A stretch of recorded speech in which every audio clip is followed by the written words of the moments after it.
extrêmement souvent, la conversion d'unités. Certaines conversions d'unités peuvent avoir l'air très banales, comme par exemple si je vous demande de passer de mètres à centimètres, ben, tout de suite, vous allez me dire que 1,23 mètres est égal à 123 centimètres parce que dans votre tête, qu'est-ce que vous faites? Vous faites fois 100. Donc ça paraît évident. Par contre, il va y avoir des problèmes un petit peu plus complexes. Si, par exemple, on parlait de masse volumique tout à l'heure, je dis que le sable est de 1800 kg par mètre cube et qu'on a sur un chantier, disons, un tas de sable dont la masse pèse 1500 livres. Ben là, on a juste été capable de peser ça en livres. Puis là, la question, c'est quel est le volume, parce qu'on va être capable de rentrer ça dans un camion, quel est le volume en pieds cubes? Là, c'est une conversion d'unité. Hein? On veut être capable de passer de kilogrammes mètre cube à livres pieds cubes. Comment on va faire ça? C'est exactement le sujet des prochains exemples. Mais juste attirer votre attention sur la technique qu'on va utiliser.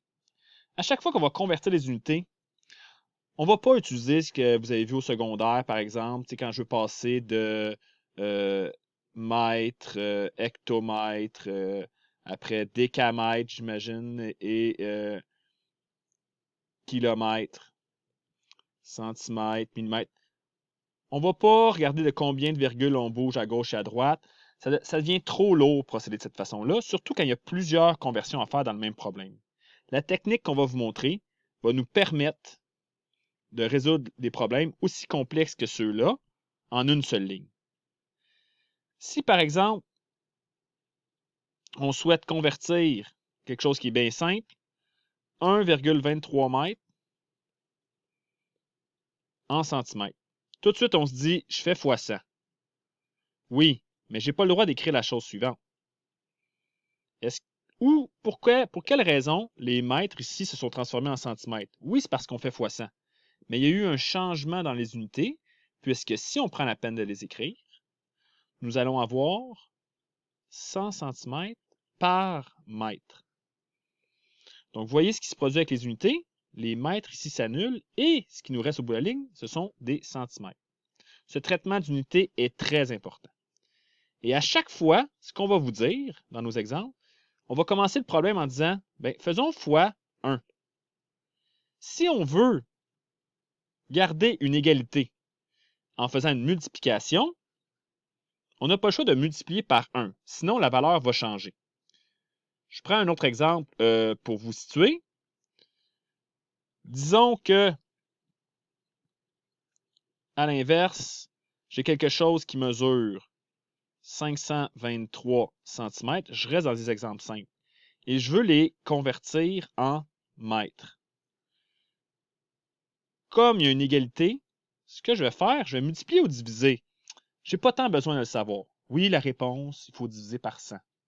Mais en multipliant par 1, je vais être capable, hein, vous allez dire, c'est de la magie, en multipliant par 1, je vais être capable d'arriver avec des mètres. Mais le 1, c'est tout simplement le ratio qui existe entre les centimètres et les mètres. Si on souhaite obtenir des mètres, il faut annuler les centimètres. Et quel ratio ici me donne 1? C'est le fait que 100 cm équivaut à 1 mètre. 1 mètre sur 100 cm, ça donne 1. Donc, on a multiplié par 1. On n'a pas changé la quantité qui était à gauche de l'égalité. Et là, ce qu'on est en train de vérifier, c'est que si on fait 523 divisé par 100, ça va bel et bien donner la quantité en mètres, qui est de 5,23. Finalement, ça va surtout être utile dans les problèmes complexes. Par exemple, je reprends mon exemple que j'avais dit ici, où on veut passer de kilogrammes sur mètre cube à livres par pied cube. La première chose qu'il va falloir faire, notre 1800 kg par mètre cube, par exemple, on va le multiplier à plusieurs reprises par 1. Et notre but à la toute fin, ce serait d'arriver à un résultat, par exemple, là, si c'est ça notre but ici, à une certaine quantité en livres pieds cubes. Mais je ne veux pas faire x1 puis laisser ça comme ça. Je vais avoir un résultat au bout de la ligne. Donc, quel ratio je m'en vais mettre ici? Bien, ce serait par exemple le ratio qui me permet de passer de kilo à livre. Donc, la première étape, ça serait passer de kilogrammes par mètre cube à livres par mètre cube. Donc, on passerait aux unités kilo à unité livre. Donc, il faudrait savoir c'est quoi le ratio qui existe entre 1 kilo, ben, ça équivaut à combien de livres. Et pourquoi on ferait x1 une autre fois ici? Ben, ce serait pour passer de mètre cube à pied cube. Donc, si on connaît le ratio qui existe pour 1 mètre cube, ça équivaut à combien de pieds cubes, ou l'inverse, on est capable de mettre ça sous forme de ratio, de fraction. Nos unités s'annuleront éventuellement et nous allons pouvoir donner notre réponse en livres par pied cube. Ce genre de problème-là, vous allez être appelé à les résoudre là, dans les prochaines sections. Mais je voulais vraiment faire le point sur le x1 qui va être tant utilisé dans nos problèmes de conversion. Place. Donc, nous parlerons ici de système de mesure. Évidemment, les deux systèmes là, que vous connaissez sans doute là, sont le système international et le système impérial. Chacun a sa façon, dans le fond, de mesurer les longueurs. On va parler plus en détail tout à l'heure du système international, là, mais évidemment, quand on aborde le sujet de système impérial, c'est souvent pour pouvoir convertir, de revenir en système international, quoique des fois, ben, on va aussi y aller dans les deux sens. Donc, il faut connaître la correspondance qu'il y a entre les deux systèmes. Donc, règle générale, ce sont des mesures avec lesquelles vous êtes familier, mais évidemment, on ne se rappelle pas nécessairement par cœur qu'un pouce, c'est 2,54 cm. Ne vous en faites pas, là, vous auriez ces valeurs-là là, comme aide-mémoire, là, éventuellement. Et je rappelle que bien que l'idée derrière les problèmes réside dans une règle de 3, nous n'appliquerons pas une règle de 3 proprement dit. Là, nous ne ferons pas une proportion comme par exemple, ici dans mon exemple, pour 3,1 km, ben, je pourrais dire 3,1 km, ça équivaut à combien en verges, sachant que 1 km, c'est, là, il faudrait calculer combien de verges ici. Puis là, on préfère une règle de 3. Ça devient très lourd fonctionner de la sorte, surtout quand il y a plusieurs conversions à faire. Donc, s'il vous plaît, évitez cette façon de faire là, où on utilise des règles de 3.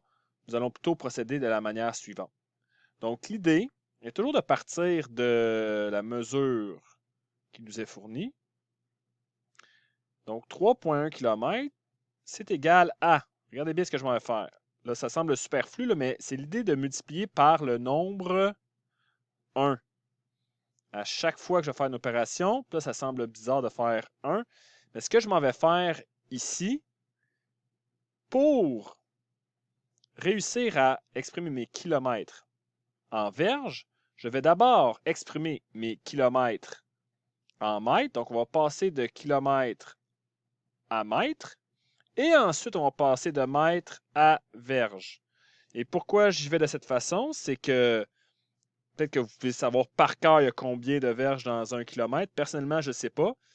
Mais étant donné que ce qui m'est fourni ici est la correspondance entre mètre et verge, ben, c'est ce que je vais utiliser. Mais pour faire le chemin là, pour passer de kilomètre à verge, j'ai pas le choix de passer par les mètres de façon intermédiaire. Et c'est quoi l'histoire de multiplier par 1? Je répète, c'est tout simplement que nous allons prendre la correspondance avec les unités.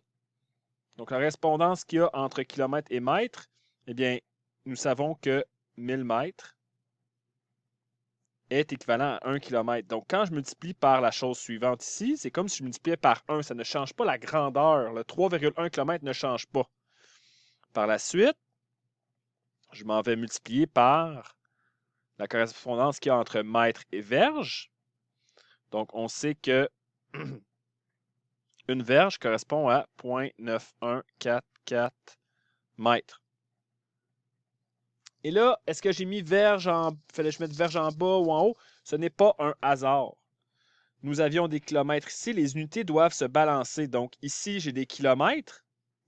Je souhaite obtenir des verges. Donc vous voyez là, le numérateur et le dénominateur s'annulent à chaque fois. Et nous obtiendrons au final, si on regarde les unités qui vont rester, ce seront bien des verges. Donc tout ce que j'ai à faire, c'est de faire 3.1 fois 1000 divisé par moins 9,144 et vous obtiendrez la valeur en verges qui est de 3390,20. Donc, 2. Désolé ici pour le manque d'espace. Donc, voilà la façon. Donc, étudiez cette façon, s'il vous plaît. Ça devient beaucoup plus rapide. Sinon, il aurait fallu faire une règle de 3 pour passer de kilomètre à mètre, une autre règle de 3 pour passer de mètre à verge. Là, je fais mon problème en une seule ligne. Et je vais vous dire bien honnêtement, même que cette ligne-là est un peu superflue, là, éventuellement, on va tout simplement faire la seule ligne, là, la deuxième ligne ici, puis le problème va être terminé. OK? Nous allons devoir faire des conversions éventuellement, non pas uniquement entre des longueurs, mais aussi entre des unités d'air et des unités de volume. Donc, lorsque nous avons une proportion entre des unités de longueur, eh bien, il y a aussi une relation qui existe entre les unités d'air. Mais, hein, vous savez, quand on parle de centimètres carrés, de pouces carrés, quoi que ce soit, bien, ça va aussi affecter les conversions. Par exemple, ici, là, si je regarde dans mon exemple là, où on a un triangle, il y a un rapport entre ces côtés-là, donc 3 sur 6, et il y a le même rapport ici. Donc, on a doublé. Hein, donc, ici, qu'est-ce qu'on a fait? On a fait fois 2. Bien, s'il y a un des côtés qui est x2 et l'autre côté qui est aussi x2, donc qui est doublé, au final, l'air, elle, vous voyez, elle n'est pas doublée, elle est quadruplée. Eh bien, cette relation-là est illustrée dans l'encadré ici. Donc, en supposant que, disons qu'ici, on avait l'air A, puis on avait une plus petite figure qu'on appelle A'. Mais on se rend compte que 24 sur 6 est bel et bien égal. Disons qu'on prend des côtés homologues, donc cette longueur-là qu'on va appeler L et cette longueur-là qu'on va appeler L', est bien égale à 8 sur 4 à la 2. OK? Si on généralise, ça va être le même principe pour les volumes.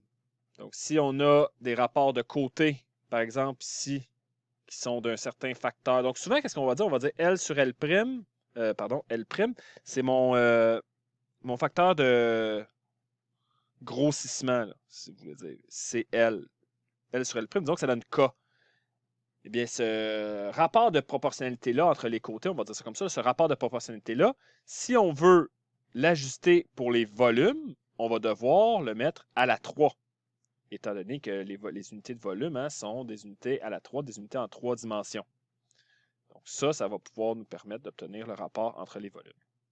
Nous allons l'utiliser pour convertir les unités, mais il va également y avoir des problèmes un peu plus appliqués là, de matériaux dans l'exemple suivant. Et juste avant que je me lance, lorsqu'on parle de masse, la masse des objets sont directement proportionnelles au volume. Donc, masse et volume, ici, il faut voir que comme un kilogramme, par exemple, c'est une unité de volume en termes de proportion. Donc, en voici un exemple. Nous avons un tronc de cône. Donc, imaginez-vous un tronc de cône. Donc, quelque chose comme ça ici, dont les informations sont connues. Nous savons que la masse de l'objet est de 12 kg. La hauteur, elle, est de 50 cm. On va essayer d'être dans les mêmes unités. On y va, on garde ça en mètres. J'irais peut-être en mètres. Mètres par kilo, c'est peut-être un peu plus efficace. Et là, on reproduit la masse, le volume, mais il va être beaucoup plus gros. On sait qu'on obtient une masse de 2592 kg. Et la question qu'on se pose, quelle est alors la hauteur? Donc là, on va mettre peut-être nos primes au bon endroit. Donc, disons que ça, c'est prime ici. Et évidemment, cette valeur-là, on ne la connaît pas. L'erreur commune serait de faire un produit croisé. Évidemment, ce n'est pas directement proportionnel. Puisque le rapport qui m'est donné, donc par exemple, si je fais 2592 kg sur 12 kg. C'est un rapport de proportion qui est directement proportionnel au volume.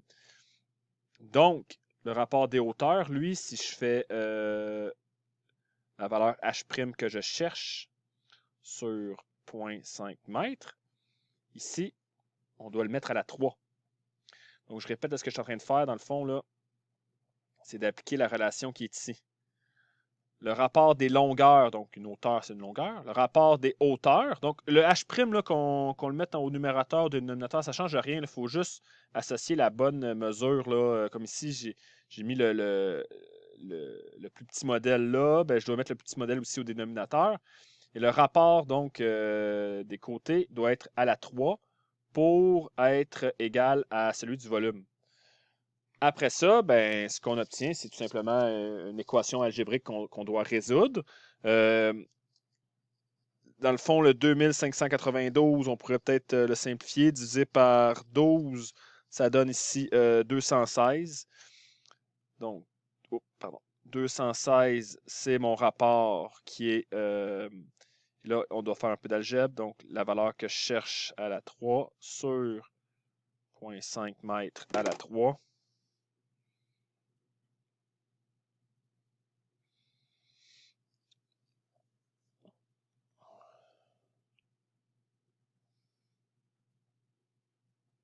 Donc, n'oubliez pas que le 0,5, on doit le mettre à la 3, ce qui va nous faire donc 216 fois 0,5 à la 3 en mètres cubes est égal à notre valeur qu'on cherche à la 3. Donc, 216,5 à la 3, bien ici, je vais continuer à côté.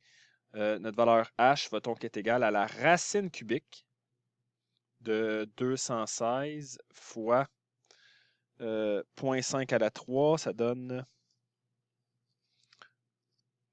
0,125. Et nous avons des mètres cubes que nous allons mettre à affecter la racine cubique. Donc, cela nous donnera comme résultat bel et bien des mètres.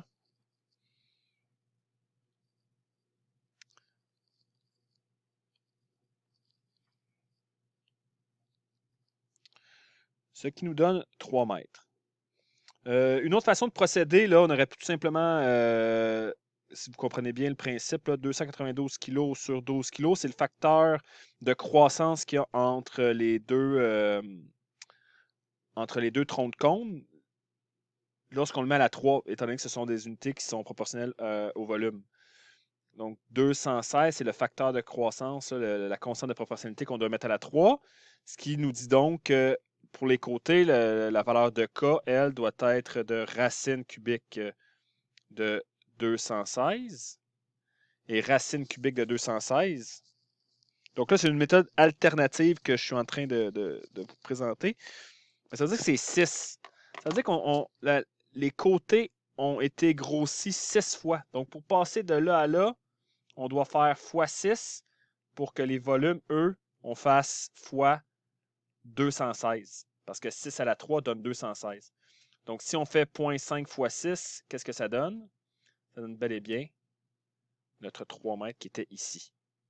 D'accord? Donc, deux façons de procéder. Par la suite, donc, nous devons convertir des unités de volume et des unités d'air. Nous allons utiliser notre façon de faire là, en une seule ligne. Nous avons un pied carré, un pied cube, et nous souhaitons obtenir au bout de la ligne des pouces cubes. Donc, évidemment que nous devons convertir, nous devons trouver l'équivalence qu'il y a entre un pied et un pouce d'abord. Donc, un pied cube fois, on sait qu'il y a, si vous regardez la conversion, il y a 12 pouces dans un pied. Je mets mes pouces en haut, puisque je vais souhaiter annuler mes pieds éventuellement, et je dois mettre tout ça à la 3, étant donné que ce sont des unités de volume. Donc, ce qui va faire en sorte que nous allons obtenir la chose suivante. 12 à la 3 et 1 pied cube. Donc, nos unités s'annulent. Et 12 à la 3, ça nous donne 1728. Donc, il y a 1728 pouces cubes dans un pied cube. Donc, on aurait pu facilement comprendre le problème en disant s'il y a un pied par un pied par un pied, donc imaginez-vous un tel cube qui a été construit, bien, c'est comme si j'avais 12 pouces par 12 pouces par 12 pouces. Donc, 12 pouces fois 12 pouces fois 12 pouces, c'est 12 à la 3, 1728 pouces cubes dans un pied cube. Nous allons maintenant convertir 1 mètre carré en pouces carrés. Donc ici, il va y avoir une étape de plus, une multiplication de plus à faire, étant donné qu'on passe du système international au système impérial. Donc, étant donné que la correspondance qu'il y a entre les pouces et, le système international est donnée en centimètres, je vais devoir prendre mon mètre carré et le convertir en centimètres ici, en centimètres carrés. Donc, je vais mettre mon truc à la 2, ici, mon expression à la 2, ce qui va donner la chose suivante. Par la suite, nous passerons de centimètres carrés à pouces carrés de la manière suivante. Donc, remarquez que j'ai mis mes unités au carré étant donné qu'à l'origine c'était au carré. Et au final, nous obtiendrons la chose suivante. Appuyez sur pause, prenez en note, posez-moi des questions évidemment si ça ne va pas.